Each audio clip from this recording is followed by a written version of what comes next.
Hello, how are you? My name is Paola Vergara and I am a business attorney. That means that I represent business owners. And one of the things that we do as a matter of being lawyers is we write a lot. And unfortunately, some of our material doesn't get checked. So we wanted to make sure that we bring this material to you because it's very important. And we're going to start creating little videos explaining what is available. For the month of December, we have amazing articles. Today, we have one article available that talks about the reality. So it's December and we are probably thinking about getting to the gym. We promised to go to the gym in January 1st, 2025. We didn't go to the gym. And with the business, it's the same thing. We made a lot of plans. And right now is not the time to cry and say, oh my God, I am so bad. I didn't do things. Right now, we have 3 more weeks that we can use to explore and prioritize. So my advice and my first article that is available already, so go to the website and check, it's 3 things that you can do to try to move away from the things that you didn't do and prioritize 3 things, only 3 things that you can do right now that is the priority, and then we can start talking about other plans and moving away in 2026 with our deeper plans. So the first thing that I want you to do is to check all of your customers and vendor contracts. Why?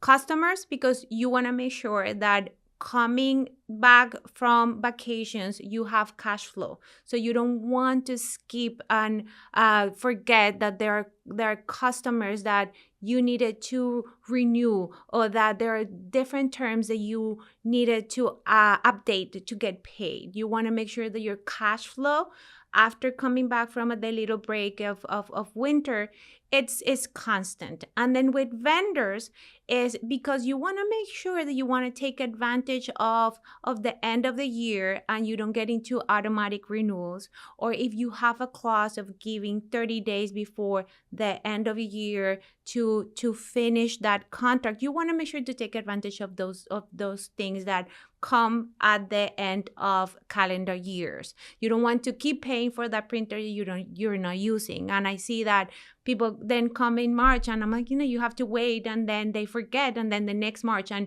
I have clients that are paying for years for things that they don't use. So make sure that you take a look at that. And then the other thing is, I beg you, call your accountant. Just confirm that your sales taxes and your payroll are compliant. You don't want to get all of those nasty letters from tax authorities. That's bad. And it actually makes a difference when you let the calendar year passes. So from 2025, even if it is just a week, to 2026, you can get late fees or triple the penalties. So just make sure you take a look. And then the other thing that you want to check is you want to make sure that all of your licenses are valid for 2026. Why? Because you close your business for the little break and then you come back and you cannot open the doors. And this sounds funny, but it happens. So you want to make sure that before you close the door for your end of the year party, you take a look at what it is absolutely necessary to open the doors so you don't have to wait a week to get your licenses before you open the door. So that is the article that we have for this week, and I hope that you go and check. It is very complete, and if you have any questions, you can always send me an email and I can help you clarify. So the next article moves away from the emergency of, oh my God, I didn't do what I was supposed to do, and goes into a little deeper planning for 2026. And it's thinking about restructuring your business. So starting 2026 doesn't start in January. It actually starts at the end of 2025. And the reason is because you need to use a time of break. And I always tell my clients, if you're going to close the doors of your business and you're going to take a little break, that is the creative time where you need to evaluate your direction. Look into the evolution of your business. A business is an entity. That means that it grows or it may decrease in size, but then increase in complexity.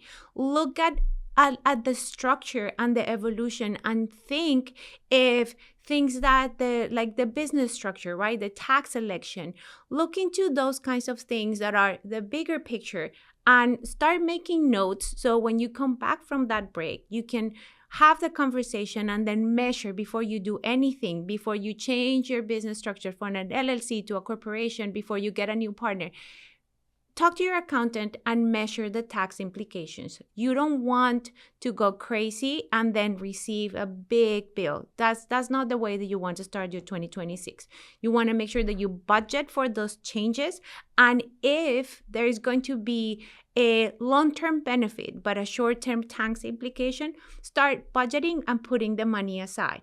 I explained that in my article, and I hope that you go and take a look, but that's something that it will be key for starting a new year in a good track. And the other thing is keep all of the records, right? You don't want to make all of these changes and get a new partner without a contract. You want to make sure that if you are making changes, there is also a record, a contract, something in writing that will allow you not only to have clear terms with the parties if there are parties involved, but also if, God forbid, IRS comes back, that you have everything ready for an audit. Or if you need to clarify something because something happens and then you have an insurance claim, you want to have everything right there, because the last time for the last moment is not a good record keeping method. Record keeping is actually keeping track of all of the documents that are produced with every change, with every transaction. So the moment of the transaction is the moment of creating the record and just putting it away. So you need to make sure that you do that. And then my last but not least article of the year, and I hope that you actually spend some time reading it and thinking about it. It's the clauses that I want you to dig and dissect, because those clauses were the trends of 2025. And there are things like clear payment terms, updated dispute resolutions, renewal, but there are intellectual property items. And there are 5 things, and I hope that you go and look at the article, but I wanted to talk about the dispute resolution provisions and the intellectual property. And I think those are things that are so relevant and are so misunderstood that everybody should go back, read, understand, and then create new clauses, possibly. I think almost everybody needs to take a look at the intellectual property provisions in all of their contracts, or even creating ones. And the reason I say this is because intellectual property assets are becoming the main assets of all of the organizations. We are all investing a lot of money in creating content, in creating pictures, in hiring people that will take those pictures or make those videos. And there is a misunderstanding on the rights. And the law is clear. When independent contractors make the pictures or the videos, they actually own the rights. And I am seeing more often issues with lack of clarity of this. People get surprised that their videos with their images actually belong to the photographers. And it's something that it's the law, it's there. And unless there are contractual provisions that say otherwise, your video with your face does not belong to you. So just understand what the law is, make an appointment with an attorney, and then go and write whatever it is that fits your specific circumstances. That is something that I recommend for everybody to have on the priority list for 2026, because social media and this explosion of technology is only going to increase the value of our intellectual property assets. So make sure that you take care of your IP as you would take care of your building or your equipment. It's probably more valuable.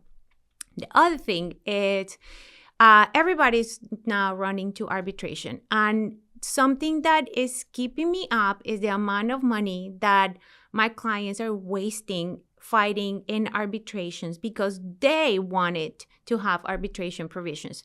And what I see is a lack of education on what mediation is, what arbitration is, and what entails to litigate a case. And this is something that is sad because litigation is expensive. And what we are seeing is that sometimes clients get two contracts with the same party, and then one contract calls for mediation and then another for arbitration. And then we will have to go and check with the court and make sure what the court wants to do. And but the point that we get to the court saying, no, this arbitration provision is binding and you have to submit yourself to arbitration, we have spent $20,000. And then we have to spend $20,000 more on the arbitration portions, right? So that is sad. For a small business, $40,000, $50,000, it could be really, really critical, right? So go and look at what you're putting in your contracts and don't just write it. Just make sure that you understand what you're doing. That's the content for December, and I hope that you visit our website, take a look. And if you have questions, if you mention that you read their blog, you can send me an email and I will be more than happy to discuss questions that you have. If you like this content and you want to receive notifications when there is more content like this available, please make sure to follow me in social media or go to our YouTube channel and subscribe so you get the notification when there is something relevant, fresh.